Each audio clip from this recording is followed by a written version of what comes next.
First thing you want to do there, if you haven't done that already on your first underwriting, is actually go through and begin to check some of the assumptions. I listed some of the obvious ones here.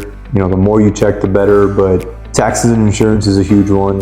If you haven't had a tax consultant look at it, that would be the time to now get them involved, as you want to confirm these numbers before you submit an offer. Same with the insurance, the debt. Hopefully you did have somebody look at that beforehand, but if you're kind of just going off of maybe historics, or you had somebody look at one recently and use those numbers, you want to go ahead and confirm that. Property manager, you want a property management company to look over the other expenses, the payroll, R&M, all that stuff, and kind of confirm that it's doable for what you have. Your rent comps, you want to dig in a little further, all the way to the point where maybe you're calling some of these places and just confirming. A lot of the times where it gets a little tricky is the effective rent, where maybe there's a price listed online, but then when you call, that price includes some things or doesn't include some, and you might have something in your other income when it's actually included in the rent, so now you're double dipping on it. Those things are important, right? That's going to increase your NOI on paper, but then when you actually go to do it, you're going to find yourself in some trouble. And that's why I put in other income as well. You want to actually confirm